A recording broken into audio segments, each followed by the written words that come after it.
வணக்கம் ஃப்ரெண்ட்ஸ். இன்னைக்கு மட்டன் தம் பிரியாணி விறகடுப்புல எப்படி பண்றதுன்னு பார்க்கலாம் வாங்க.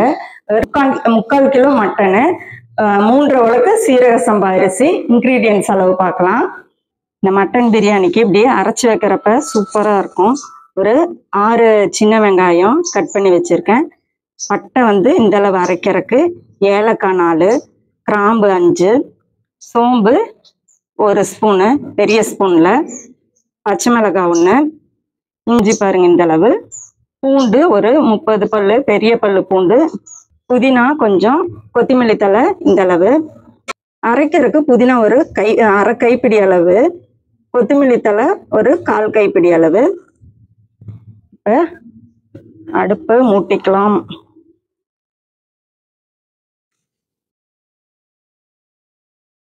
பாத்திரம் வச்சுக்கலாம். நல்ல காயறக்குள்ள இந்த அரைக்கிற மசாலாவை அரைச்சிட்டு வந்துடலாம். சட்டி நல்லா காஞ்சிருச்சு. எண்ணெய் ஊற்றிக்கலாம். எண்ணெய் பாருங்க, நான் கடலை எண்ணெய் தான் யூஸ் பண்ணுறேன். எண்ணெய் காஞ்சோன்னா நம்ம தாளிப்பு போட்டுக்கலாம். நெய் ஒரு ஸ்பூன் போட்டுக்கலாம். எண்ணெய் காஞ்சிருச்சு. இப்போ தாளிப்பெல்லாம் ஒன்றா போட்டுடலாம்.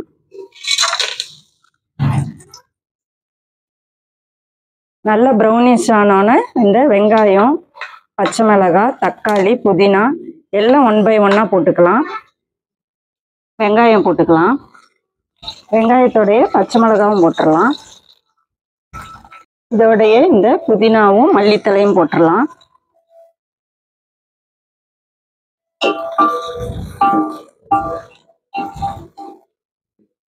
வெங்காயம் நல்லா கொஞ்சம் ப்ரௌனிஷ் ஆனோன்னா அப்புறம் தக்காளி போட்டுக்கலாம்.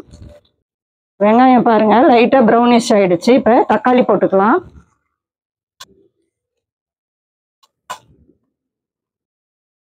மட்டன் பிரியாணிக்கு தக்காளி கம்மியாக போட்டால் தான் நல்லா இருக்கும். இல்லாட்டி கொஞ்சம் புளிப்பு டேஸ்ட் வந்துடும். அதனால தக்காளி கம்மியாகவே போடுங்க. கல்லுப்பு போட்டுக்கலாம். தக்காளி போடுறப்ப கொஞ்சம் உப்பு போட்டோம்னா சீக்கிரம் வதங்கிடும். தக்காளி வதங்கினோன்னே அரைச்சி வச்ச அந்த இஞ்சி பூண்டு பச்சை மிளகாய் எல்லாம் போட்டு வச்சிருந்தால அந்த பேஸ்ட் போட்டுக்கலாம். இது பாருங்க நல்லா நைஸாக அரைச்சாச்சு. தக்காளி வதங்கினோன்னே இதை போட்டுக்கலாம். தக்காளி நல்லா வதங்கிடுச்சு. இப்போ இந்த இஞ்சி பூண்டு பேஸ்ட்டு அரைச்சதை போட்டுக்கலாம்.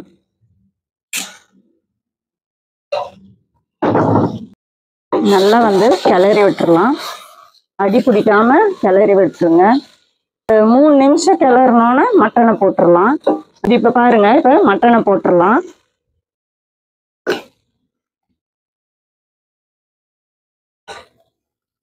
இப்போ நல்லா கிளறி விட்டுடலாம்.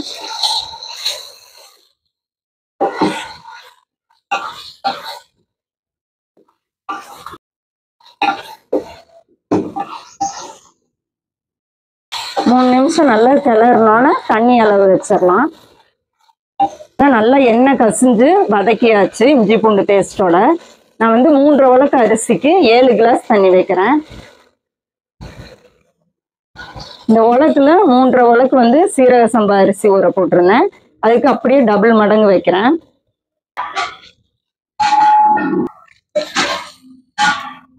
ரெண்டு ஸ்பூன் வரமிளகாய் தூள் போட்டுக்கலாம். நல்லா கொதி வந்தோடனே குடிச்சு பார்த்துட்டு நல்ல உப்பு காரமும் தூக்கலா இருக்கணும். அப்பதான் அரிசி போடுறப்ப கரெக்டா இருக்கும். நல்லா கொதி வருது. இதோட கொஞ்சம் தயிர் ஊற்றிக்கலாம். ஒரு 50 கிராம் தயிர் ஊற்றினா கரெக்டா இருக்கும். நல்லா கலக்கி விட்டுட்டு குடிச்சு பார்த்துக்கலாம் உப்பு காரம் நல்லா தூக்கலா இருக்கான்னு. உப்பு மட்டும் போட்டுறேன், கொஞ்சம் பத்தலை உப்பு. அப்புறம் மிளகாத்தூள் ஒரு 2 ஸ்பூன் போட்டுக்கலாம். லெமன் லெமன் ஜூஸ் ஒரு அரை லெமன் ஜூஸ் எடுத்து இப்படி ஊற்றிடுங்க. நல்லா கொட்டையெல்லாம் நீக்கிட்டு ஊற்றிடுங்க. மட்டன் இப்போ நல்லா வெந்துருச்சு. சீரக சம்பா அரிசி ஊற போட்டு அந்த தண்ணி 1 கிளாஸ் ஊற்றுறேன் நான் அந்த உலக்கு ஒரு உலக்கில். இப்போ நம்ம அரிசி போட்டுக்கலாம். மட்டன் ஒரு 20 நிமிஷம் வேகிறதுக்கு டைம் எடுக்கும். நல்ல விறகு நல்ல எரியறப்ப நல்லா மூடி வச்சுட்டா நல்லா ஒரு 20 நிமிஷம். இலை ஆட்டுக்கறினா 20 நிமிஷம் 20 நிமிஷத்துல வெந்துடும். அதுக்கப்புறம் நம்ம அரிசி போட்டுக்கலாம்.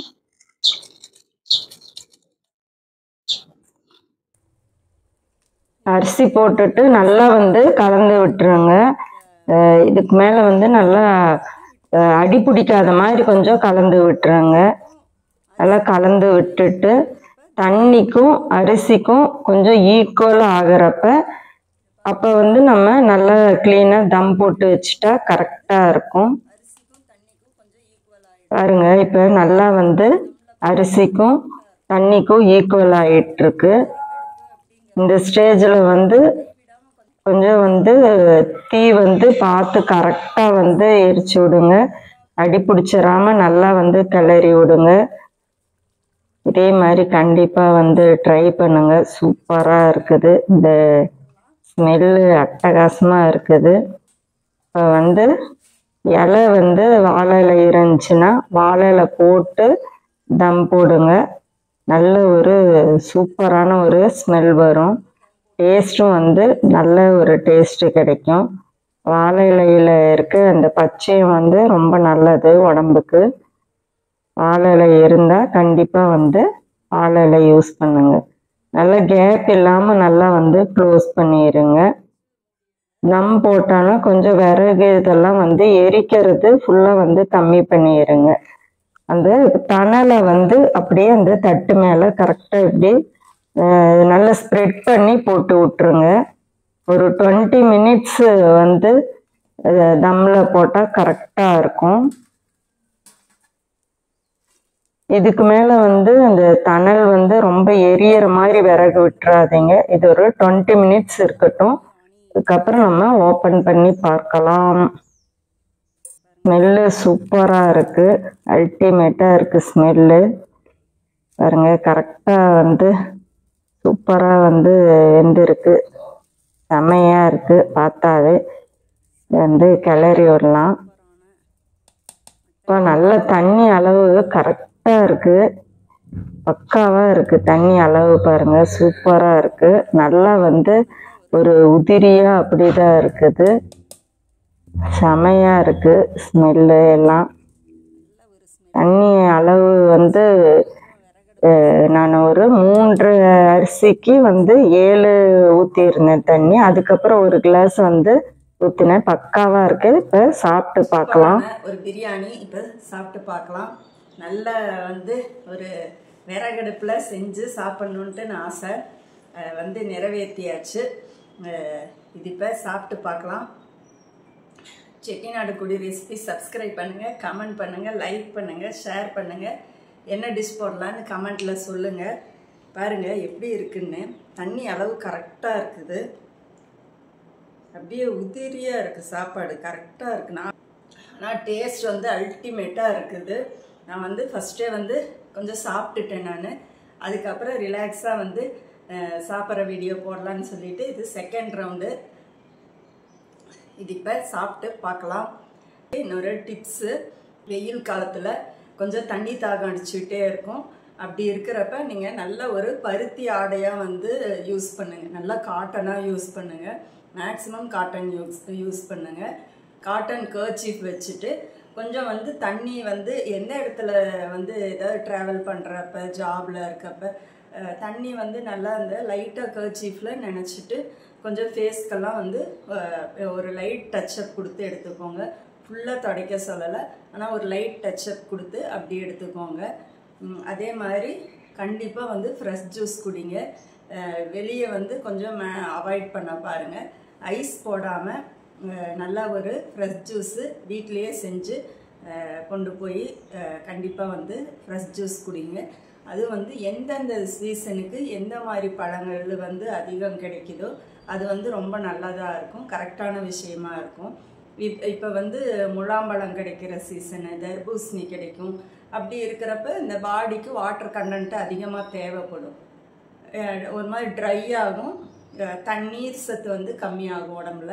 அப்படி இருக்கிறப்ப அந்த மாதிரி பழங்க சேர்த்திக்கோங்க. இது இப்போ சாப்பிட்டு பார்க்கலாம்.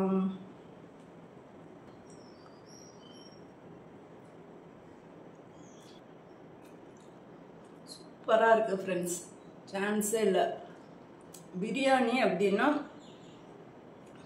நான் வந்து பிகினிங்கில் ட்ரை பண்ணுறப்ப நம்ம வீட்டு பிரியாணி வெளியே ஸ்மெல் வருதா அப்படின்னலாம் வெளியே தாளிச்சுட்டுட்டு பிரியாணி தாளிச்சுட்டுட்டு வெளியே போய் ஸ்மெல் பண்ணி பார்ப்பேன், ஸ்மெல் அந்த அளவு வருதா அப்படின்ட்டு இது பண்ணுவேன். அப்புறம் சமைச்சு முடித்தோன்னே வீடெல்லாம் அந்த ஸ்மெல்லு இருக்கான்ட்டு நான் அது பண்ணுவேன். பிகினிங்கில் அவ்வளோ பர்ஃபெக்டாக வந்ததே இல்லை. நம்மளா பண்ணணும் அப்படிங்கிற அளவு வந்து அப்படி ஒரு டேஸ்டாக இருக்குது. கண்டிப்பாக இது வந்து நான் டேஸ்ட் பண்ணங்காட்டி நான் சொல்லி தான் ஆகணும் இதைய.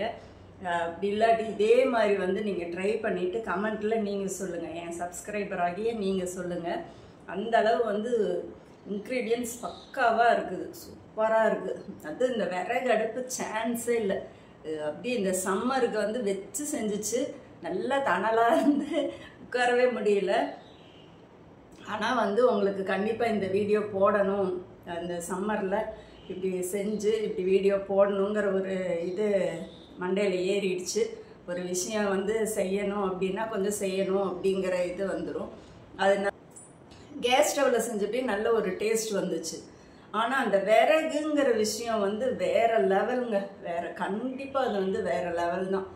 எவ்வளோக்கு எவ்வளோ கஷ்டம்தான் அது. கொஞ்சம் உட்காந்து அனலில் அடுப்பை எரிச்சுட்டு அதெல்லாம் செய்யணும், கொஞ்சம் கஷ்டம்தான் அது. இந்த சம்மரப்போ செய்யறதுன்னா ரொம்ப கஷ்டமாக தான் இருந்துச்சு. ஆனால் கண்டிப்பாக இதை செய்யணும் அப்படின்னு நினச்சிட்டு பண்ணினேன். அதுக்குண்டான ரிசல்ட்டு அந்த வெயிலை தாண்டி ஒரு சந்தோஷமாக அந்த அளவு வந்து ஒரு டேஸ்ட்டு கிடைச்சிது. அவ்வளோ சூப்பராக இருக்குது. இன்க்ரீடியன்ட்ஸ் அளவு, இந்த வெந்த அளவு, மட்டனும் அவ்வளோ சூப்பராக வந்து செம்ம டேஸ்ட்டில் இருந்துச்சு. எப்பயுமே சம்டைம்ஸ் எல்லாம் வந்து எனக்கு மட்டனை ஏதோ ஒரு டேஸ்ட் இல்லையோ, அந்த மசாலா பிடிக்கலையோ, அந்த டேஸ்ட் உள்ள இறங்கலையோ, இப்படி எல்லாம் ஒரு ஆராய்ச்சி போகும். அப்படி இருக்கிறப்ப வந்து இந்த தடவை நல்ல ஒரு பர்ஃபெக்டான மட்டன் பிரியாணி சாப்பிட்ட ஒரு திருப்தி இருக்குது. கண்டிப்பாக வந்து நீங்கள் ட்ரை பண்ணுங்கள். ட்ரை பண்ணிவிட்டு நான் ஏன் இவ்வளோ டைம் சொன்னேங்கிறது வந்து உங்களுக்கு புரிய வந்துடும். இதுக்கு வந்து ஈரல் ஃப்ரை நான் பண்ணியிருந்தேன். ஈரல் ஃப்ரை அல்டிமேட்டாக இருந்துச்சு. அதுவும் நல்லா மேட்ச் ஆகும். ரைத்தாவும் சூப்பராக மேட்ச் ஆகும். சும்மா சாப்பிட்றதுக்கு செம்ம டேஸ்ட்டாக இருக்குது, அவ்வளோ நல்லா இருக்குது. இதே மாதிரி ட்ரை பண்ணுங்கள். செட்டிநாடு கொடி ரெசிபி சப்ஸ்கிரைப் பண்ணியே பண்ணுங்கள், கண்டிப்பாக பண்ணுங்கள். அப்புறம் நம்மளோட கிளாத்திங் ஷாப் வந்து கோயம்புத்தூரில் லொக்கேட் ஆகிருக்கு. பைன் ட்ரீ கிளாத்திங்னு மென்ஸ் அண்ட் உமென்ஸ்க்கு காந்திபுரம் பஸ் ஸ்டாப்பில் இருந்து ஒரு ஸ்டாப்பிங் போனால் பாப்பநாயக்கம்பாளையம் உமன்ஸ் பாலிடெக்னிக் வரும். உமன்ஸ் பாலிடெக்னிக் சிக்னலில் ஆஞ்சநேயா சூப்பர் மார்க்கெட்னு ஒரு சூப்பர் மார்க்கெட் இருக்குது. அதில் ஸ்ட்ரெயிட்டாக போனோம்னா பாப்பநாயக்கம்பாளையம் ரோட்டில் ஸ்ட்ரெயிட்டாக போனோம்னா ஒரு 13வது ஷாப் வந்து ஹாப்பி என்டிங்னு ஐஸ்கிரீம் ஷாப் இருக்குது. அந்த ஐஸ்கிரீம் ஷாப்போட ஜஸ்ட்டு மேலே தான், ஃபஸ்ட் ஃப்ளோரில் தான் வந்து நம்ம பைன் ட்ரீ கிளாத்திங் ஷாப் வந்து லொக்கேட் ஆகிருக்கு. நம்ம ஷாப்பில் வந்து யூனிக்காக ஒரு நீங்கள் தனித்துவமாக தெரிகிற அளவு கலெக்ஷன்ஸ் இருக்குது. போய் பாருங்கள், உங்களுக்கு கண்டிப்பாக பிடிக்கும். பார்த்துட்டு கமெண்ட்டில் சொல்லுங்கள், ட்ரை பண்ணுங்கள். கலெக்ஷன்ஸு ரொம்ப ரீசனபிள் ப்ரைஸில் இருக்குது. ஷர்ட்ஸ் எல்லாம் வந்து மென்ஸ்க்கு 550லேருந்து ஸ்டார்ட் ஆகுது. நல்ல சம்மருக்கு நல்ல காட்டன் கலெக்ஷன்ஸ் இருக்குது. கண்டிப்பாக ட்ரை பண்ணுங்கள். ட்ரை பண்ணிவிட்டு கமெண்ட்டில் சொல்லுங்கள். செட்டிநாடு கொடி ரெசிபி சப்ஸ்கிரைப் பண்ணுங்கள், கமெண்ட் பண்ணுங்கள், லைக் பண்ணுங்கள், ஷேர் பண்ணுங்கள். என்ன டிஷ் போடலான்னு சொல்லுங்கள். டாட்டா.